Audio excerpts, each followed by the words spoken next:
ರಾಜ್ಯ ಬಿಜೆಪಿಯಲ್ಲಿ ಬಣಬಡಿದಾಟ ಜೋರಾಗ್ತಾ ಇದೆ. ಈ ನಡುವೆ ಬಿಜೆಪಿ ಹೈಕಮಾಂಡ್ ಭೇಟಿಗೆ ಮುಹೂರ್ತ ನಿಗದಿಯಾಗಿದೆ ಎನ್ನುವಂಥದ್ದು ಗೊತ್ತಾಗ್ತಾ ಇದೆ. ಮಂಗಳವಾರ ದೆಹಲಿಗೆ ರೆಬಲ್ಸ್ ಟೀಮ್ ತೆರಳ್ತಾ ಇದೆ. ಅಮಿತ್ ಶಾ ಬುಲಾವ್ ಮೇರೆಗೆ ದೆಹಲಿಗೆ ರೆಬಲ್ಸ್ ಟೀಮ್ ಭೇಟಿ ಕೊಡಲಿದೆ. ಬೆಂಗಳೂರಿಗೆ ಅಮಿತ್ ಶಾ ಅವರು ಬಂದಿದ್ರು. ಅವರ ಜೊತೆಯಲ್ಲಿ ಚರ್ಚೆಯನ್ನ ರೆಬಲ್ಸ್ ನಾಯಕರು ನಡೆಸಿದ್ರು. ಹಾಗೆಯೇ ಅಮಿತ್ ಶಾ ಬಳಿ ಚರ್ಚೆಯನ್ನು ನಡೆಸಿದ್ದು ಮಾಜಿ ಸಚಿವರಾಗಿರುವಂತಹ ಅರವಿಂದ್ ಲಿಂಬಾವಳಿ. ಇವರಿಗೆ ದೆಹಲಿಗೆ ಬರುವಂತೆ ಕೇಂದ್ರ ಗೃಹ ಸಚಿವರಾಗಿರುವಂತಹ ಅಮಿತ್ ಶಾ ಅವರು ಸೂಚನೆಯನ್ನ ಕೊಟ್ಟಿದ್ರು. ಬಿಜೆಪಿಯಲ್ಲಿ ಆಗ್ತಾ ಇರುವಂತಹ ಅನೇಕ ವಿಚಾರವನ್ನ ಚರ್ಚೆ ಮಾಡೋಕೆ ದೆಹಲಿಗೆ ಬುಲಾವನ್ನ ಕೊಟ್ಟಿದ್ದಾರೆ. ಕಾದ್ ನೋಡಬೇಕು ದೆಹಲಿ ಮಟ್ಟದ ಸಭೆಯಲ್ಲಿ, ದೆಹಲಿ ಮಟ್ಟದ ಮೀಟಿಂಗ್ನಲ್ಲಿ ಏನೆಲ್ಲ ಬೆಳವಣಿಗೆಗಳು ಆಗಬಹುದು ಅಂತೇಳಿ. ಈಗಾಗಲೇ ಅಮಿತ್ ಶಾ ಅವರು ಯಡಿಯೂರಪ್ಪ ಹಾಗೆಯೇ ವಿಜೇಂದ್ರ ಜೊತೆಯಲ್ಲಿ ಮಾತುಕತೆಯನ್ನು ನಡೆಸಿದ್ದಾರೆ. ಇವರ ಇಬ್ಬರ ವಿರುದ್ಧ ಲಿಂಬಾವಳಿ ಅವರು ದೂರನ್ನು ಕೊಟ್ಟಿದ್ರು. ಲಿಂಬಾವಳಿ ದೂರಿನ ಮೇರೆಗೆ ಯಡಿಯೂರಪ್ಪ ಹಾಗೆಯೇ ವಿಜೇಂದ್ರ ಜೊತೆಯಲ್ಲಿ 1-to-1 ಚರ್ಚೆಯನ್ನು ನಡೆಸಲಾಗಿದೆ. 15 ನಿಮಿಷಗಳ ಕಾಲ ಪ್ರತ್ಯೇಕವಾಗಿ ಅಮಿತ್ ಶಾ ಅವರು ಇಬ್ಬರ ಬಳಿ ಚರ್ಚೆಯನ್ನು ನಡೆಸಿದ್ರು. ಹೆಚ್ಚು ವಿಷಯಗಳ ಚರ್ಚೆಗೆ ದೆಹಲಿಗೆ ಬರುವಂತೆ ಸೂಚನೆಯನ್ನು ಕೊಟ್ಟಿದ್ದಾರೆ.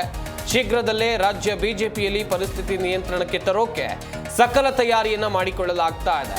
ಬಣ ರಾಜಕೀಯಕ್ಕೆ ಬ್ರೇಕ್ ಹಾಕಿ ಮತ್ತೆ ಕರ್ನಾಟಕದಲ್ಲಿ ಬಿಜೆಪಿ ಅರಳಿಸುವ ತಂತ್ರವನ್ನ ಮಾಡ್ತಾ ಇದ್ದಾರೆ. ಹಾಗೆಯೇ ಯಾವೆಲ್ಲ ವಿಚಾರಗಳನ್ನ ರೆಬಲ್ಸ್ ಟೀಮ್ ಜೊತೆ ಚರ್ಚೆಯನ್ನ ಹೈಕಮಾಂಡ್ ನಡೆಸಲಿದೆ. ವೆರಿ ಇಂಪಾರ್ಟೆಂಟ್ ಇದು. ರಾಜ್ಯಾಧ್ಯಕ್ಷ ಆಯ್ಕೆ ಹಾಗೆಯೇ ಮೊದಲು ರಾಜ್ಯ ಬಿಜೆಪಿಯಲ್ಲಿ ಸಾಕಷ್ಟು ಬದಲಾವಣೆಗಳು ನಡೀಬಹುದಾ ಎನ್ನುವಂಥ ಪ್ರಶ್ನೆಗಳು ಉದ್ಭವಿಸ್ತಾ ಇದೆ.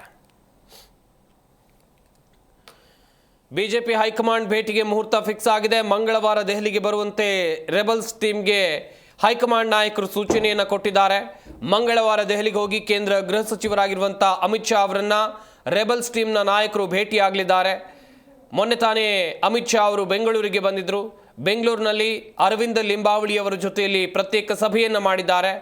ಅದಾದ ಬಳಿಕ ಯಡಿಯೂರಪ್ಪ, ವಿಜೇಂದ್ರ ಇವರಿಬ್ಬರ ಬಳಿಯಲ್ಲೂ ಕೂಡ 15 ನಿಮಿಷಗಳ ಕಾಲ 1-to-1 ಚರ್ಚೆಯನ್ನು ಮಾಡಿದ್ದಾರೆ ಅಮಿತ್ ಶಾ ಅವರು. ಹೆಚ್ಚಿನ ಮಾತುಕತೆಗಾಗಿ, ಹೆಚ್ಚಿನ ಚರ್ಚೆಗಾಗಿ ಈಗಾಗಲೇ ರೆಬಲ್ಸ್ ಟೀಮನ್ನು ದೆಹಲಿಗೆ ಬರುವಂತೆ ಬುಲಾವನ್ನು ಅಮಿತ್ ಶಾ ಅವರು ಕೊಟ್ಟಿರುವಂಥದ್ದು. ಈ ಬಗ್ಗೆ ಇನ್ನಷ್ಟು ಮಾಹಿತಿಯನ್ನು ಕೊಡ್ತಾರೆ ನಮ್ಮ ಪ್ರತಿನಿಧಿ ಜನಾರ್ದನ್ ಹೆಬ್ಬಾರ್ ದೂರವಾಣಿ ಸಂಪರ್ಕದಲ್ಲಿ ಜಾಯ್ನ್ ಆಗ್ತಾ ಇದ್ದಾರೆ. ಜನಾರ್ದನ್, ರೆಬಲ್ಸ್ ನಾಯಕರಿಗೆ ದೆಹಲಿಗೆ ಬರುವಂತೆ ಬುಲಾವ್ ಬಂದಿದೆ.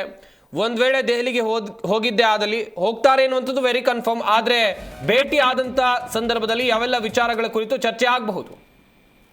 ಸಂಪತ್, ಮೊನ್ನೆ ಅಮಿತ್ ಶಾ ಬೆಂಗಳೂರಿಗೆ ಬಂದಂತ ಸಂದರ್ಭದಲ್ಲಿ ರೆಬೆಲ್ಸ್ ಟೀಮ್ ನಲ್ಲಿ ನಾಯಕರಲ್ಲಿ ಒಬ್ಬರಾದಂತ ಲಿಂಬಾವಳಿ ಅವರು, ಅರವಿಂದ್ ಲಿಂಬಾವಳಿ ಅವರು ಅವರಿಗೆ ಒಂದು ಮನವಿಯನ್ನ ಮಾಡಿಕೊಂಡಿದ್ರು. ರಾಜ್ಯದ ಬಿಜೆಪಿಯ ಪರಿಸ್ಥಿತಿ ಬಗ್ಗೆ ನಿಮ್ ಜೊತೆಲಿ ಮಾತಾಡಬೇಕು, ಒಂದಷ್ಟು ವಿಚಾರಗಳನ್ನ ಚರ್ಚಿಸ್ಲಿಕ್ಕಿದೆ ಅನ್ನೋ ವಿಚಾರವನ್ನ ಹೇಳ್ತಾ ಯಡಿಯೂರಪ್ಪ ಹಾಗೂ ವಿಜೇಂದ್ರ ಅವರ ವಿಚಾರವಾಗಿ ಕೂಡ ಪ್ರಸ್ತಾಪ ಮಾಡಿದ್ದಾರೆ ಅಂತ ಮಾಹಿತಿ ಇದೆ. ಆ ಮನವಿಯ ಮೇರೆಗೆ ಅಲ್ಲಿ ತಕ್ಷಣನೇ ಅಮಿತ್ ಶಾ ಅವರು ವಿಜೇಂದ್ರ ಹಾಗೂ ಯಡಿಯೂರಪ್ಪ ಅವರ ಜೊತೆಯಲ್ಲಿ ಪ್ರತ್ಯೇಕವಾಗಿ ಒಂದು 10-15 ನಿಮಿಷಗಳ ಕಾಲ ಮಾತಾಡಿದ್ದಾರೆ. ಆನಂತರದಲ್ಲಿ ಪ್ರಕರಣ ಸ್ವಲ್ಪ ಜಟಿಲವಾಗಿದೆ ಅನ್ನೋ ಕಾರಣ ಇದನ್ನ ಸುದೀರ್ಘವಾಗಿ ಚರ್ಚೆ ಮಾಡಬೇಕು, ಏನ್ ಪ್ಲಾನ್ ಮಾಡಿ ಇದನ್ನ ಸರಿಪಡಿಸಬಹುದು ಅನ್ನೋದ್ರ ಕುರಿತಾಗಿ ಚರ್ಚೆ ಮಾಡ್ಲಿಕ್ಕೆ ದೆಹಲಿಗೆ ಬನ್ನಿ, ಅಲ್ಲೇ ಮಾತಾಡೋಣ ಅನ್ನೋ ವಿಚಾರವನ್ನ ಅರವಿಂದ್ ಲಿಂಬಾವಳಿ ಅವರಿಗೆ ಅಮಿತ್ ಶಾ ಅವರು ಹೇಳಿದ್ದಾರೆ ಅನ್ನುವಂತ ಮಾಹಿತಿ ಸದ್ಯಕ್ಕೆ ಲಭ್ಯ ಆಗಿದೆ. ಆ ಮಾಹಿತಿ ಮೇರೆಗೆ ಅವತ್ತಿನಿಂದನೇ ದೆಹಲಿಗೆ ಬನ್ನಿ ಅಂತ ಹೇಳಿದ್ರು. ಆದ್ರೆ ಯಾವತ್ತು ಬನ್ನಿ ಅನ್ನೋದು ನಿಗದಿ ಆಗಿರಲಿಲ್ಲ. ಈಗ ಸದ್ಯಕ್ಕೆ ನಿಗದಿ ಆಗಿರೋ ಪ್ರಕಾರ ಮಂಗಳವಾರ ದೆಹಲಿಗೆ ಹೋಗ್ತಾ ಇದ್ದಾರೆ.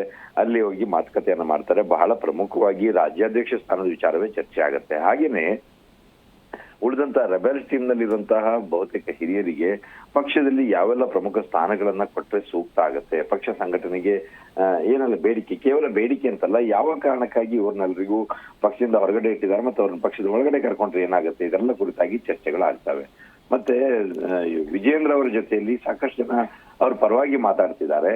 ಹಾಗಾದ್ರೆ ಅವರೆಲ್ಲ ಯಾರು, ಯಾವ ಕಾರಣಕ್ಕಾಗಿ ಅವ್ರ ಪರವಾಗಿ ಮಾತಾಡ್ತಿದ್ದಾರೆ, ಅವರಿಂದ ಪಕ್ಷಕ್ಕೆ ಎಷ್ಟರ ಮಟ್ಟಿಗೆ ಲಾಭ ಆಗಿದೆ, ಕಳೆದ ವಿಧಾನಸಭೆ ಮತ್ತು ಲೋಕಸಭಾ ಚುನಾವಣೆ ಸಂದರ್ಭದಲ್ಲಿ ಏನಾಗಿದೆ, ಎಲ್ಲ ವಿಚಾರವನ್ನು ಕೂಡ ಸವಿವರವಾಗಿ ಮಂಡಿಸುವಂತ ಸಾಧ್ಯತೆ ಇದೆ. ಯಾಕಂದ್ರೆ ಯತ್ನಾಳ್ ಅವ್ರನ್ನ ಕರೆದು ಮಾತುಕತೆಯನ್ನ ಮಾಡಿದ್ರೆ ಅವ್ರು ನೇರವಾಗಿ ವಿಜೇಂದ್ರ ಅವರ ವಿರುದ್ಧ ಅಥವಾ ಯಡಿಯೂರಪ್ಪನ ವಿರುದ್ಧನೇ ತಮ್ಮ ಅಸಮಾಧಾನವನ್ನು ಹೊರಹಾಕಬಹುದು. ಕಾರಣ ಹಲವು ಇರಬಹುದು ಮತ್ತು ಬಹಳ ದಿನಗಳ ಸಂಘರ್ಷ ಅದು. ಆದ್ರೆ ಇಲ್ಲಿ ಅರವಿಂದ್ ಲಿಂಬಾವಳಿ ಅವ್ರನ್ನ ಅಮಿತ್ ಶಾ ಅವರು ಕರೆದು ಮಾತಾಡ್ತಾ ಇರೋದ್ರೆ, ಅರವಿಂದ್ ಲಿಂಬಾವಳಿ ಅವರಿಗೆ ಒಂದು ಹಿನ್ನೆಲೆ ಇದೆ.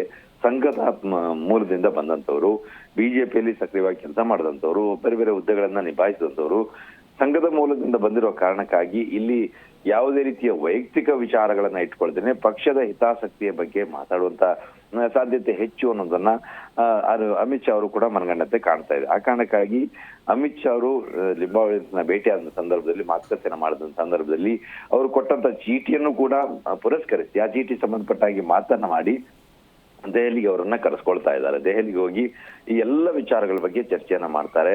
ಅರವಿಂದ್ ಲಿಂಬಾವಳಿಯವರ ಮಾತನ್ನ ಆಲಿಸಿದ ನಂತರದಲ್ಲಿ ಅಮಿತ್ ಶಾ ಬಹುಶಃ ಪಕ್ಷದಲ್ಲಿ ಒಂದಷ್ಟು ಇನ್ನಿತರ ಹಿರಿಯ ಪ್ರಮುಖರ ಜೊತೆಯಲ್ಲಿ ಅಮಿತ್ ಶಾ ಚರ್ಚೆ ಮಾಡುವಂತ ಸಾಧ್ಯತೆ ಇದೆ. ಆ ನಂತರದಲ್ಲಿ ಬಿಜೆಪಿಯ ರಾಜ್ಯಾಧ್ಯಕ್ಷರ ಆಯ್ಕೆಯ ವಿಚಾರಕ್ಕೆ ಸಂಬಂಧಪಟ್ಟಾಗಿ ಒಂದು ತೀರ್ಮಾನವನ್ನ ತೆಗೆದುಕೊಳ್ತಾರೆ. ವಿಜೇಂದ್ರ ಅವ್ರನ್ನೇ ಕಂಟಿನ್ಯೂ ಮಾಡೋದಾ, ಹಾಗೆ ಕಂಟಿನ್ಯೂ ಮಾಡಿದ್ರೆ ಯಾರನ್ನೆಲ್ಲ ಉಳಿದಲ್ಲಿ ಪಕ್ಷದಲ್ಲಿ ಬೇರೆ ಬೇರೆ ಪ್ರಮುಖ ಸ್ಥಾನಗಳನ್ನ ಕೊಡಬಹುದು ಅನ್ನೋದ್ರ ಬಗ್ಗೆ ಕೂಡ ತೀರ್ಮಾನವನ್ನು ಮಾಡ್ಕೊಳ್ತಾರೆ. ಒಂದ್ ವೇಳೆ ವಿಜೇಂದ್ರನ ಬದಲಾವಣೆ ಮಾಡೋದಾದ್ರೆ ಅದಕ್ಕೆ ಎದುರಾಗುವಂತಹ ಸಮಸ್ಯೆಗಳನ್ನು ಕೂಡ ಯಾವ ರೀತಿಯಲ್ಲಿ ಸರಿಪಡಿಸ್ಕೊಳ್ಬೇಕು ಅನ್ನೋದ್ರ ಬಗ್ಗೆ ಕೂಡ ಚರ್ಚೆಯನ್ನ ಮಾಡಿ ಆ ಮುಂದಿನ ತೀರ್ಮಾನವನ್ನು ಕೂಡ ತೆಗೆದುಕೊಳ್ಳುವಂತ ಸಾಧ್ಯತೆ ಇದೆ. ಹಾಗಾಗಿ ರಾಜ್ಯ ಬಿಜೆಪಿಯಲ್ಲಿರುವಂತಹ ಈ ಜಟಿಲ ಸಮಸ್ಯೆಗೆ ಪರಿಹಾರ ಶೀಘ್ರದಲ್ಲೇ ಸಿಗುವಂತಹ ಸಾಧ್ಯತೆ ಕಾಣಿಸ್ತಾ ಇದೆ. ಬಹಳ ದಿನಗಳಿಂದ ಶೀಘ್ರ ಅಂತಾನೆ ಹೇಳ್ತಾ ಬಿಜೆಪಿ ನಾಯಕರಿಗಳಿಗೂ ಕೂಡ ತೀವ್ರ ತಲೆನೋವಾಗಿದೆ. ಆದ್ರೆ ಈಗ ಅಮಿತ್ ಶಾ ಅವರೇ ಇವರನ್ನ ಕರೆದಿರುವಂತಹ ಹಿನ್ನೆಲೆಯಲ್ಲಿ ಒಂದಷ್ಟು ನಿರೀಕ್ಷೆಗಳು ಜಾಸ್ತಿ ಆಗಿದಾವೆ. ಶೀಘ್ರದಲ್ಲಿ ಸಮಸ್ಯೆ ಪರಿಹಾರ ಆಗಬಹುದು. ಇನ್ನೊಂದು ವಾರ 15 ದಿವಸದಲ್ಲಿ ಸಮಸ್ಯೆ ಸರಿ ಹೋಗಿ ಅನಂತರದಲ್ಲಿ ನಡ್ಡಾ ಅವರ ಜೊತೆ ಕೂಡ ಮಾತುಕತೆ ಮಾಡಿ ಪರಿಹಾರ ಮಾಡಬಹುದು. ರಾಷ್ಟ್ರೀಯ ಅಧ್ಯಕ್ಷರ ಆಯ್ಕೆ ಕೂಡ ಆಗ್ಬೇಕಾಗಿರುವಂತಹ ಹಿನ್ನೆಲೆಯಲ್ಲಿ ಮೊದಲು ಈ ಒಂದು ರಾಜ್ಯದ ಬಿಜೆಪಿ ಘಟಕದಲ್ಲಿರುವಂತಹ ಬಿಜೆಪಿ ರಾಜ್ಯಾಧ್ಯಕ್ಷ ಸ್ಥಾನದ ವಿಚಾರದ ಮತ್ತು ಭಿನ್ನಮತದ ವಿಚಾರದ ಬಗ್ಗೆ ಪರಿಹಾರ ಕಂಡುಕೊಳ್ಳುವಂತ ಸಾಧ್ಯತೆ ಕಾಣಿಸ್ತಾ ಇದೆ. ಸಂಪತ್, ಥ್ಯಾಂಕ್ ಯು ಜನಾರ್ದನ್ ಹೆಬ್ಬಾರ್ ತಮ್ಮೆಲ್ಲ ಡೀಟೇಲ್ಸ್ಗಾಗಿ.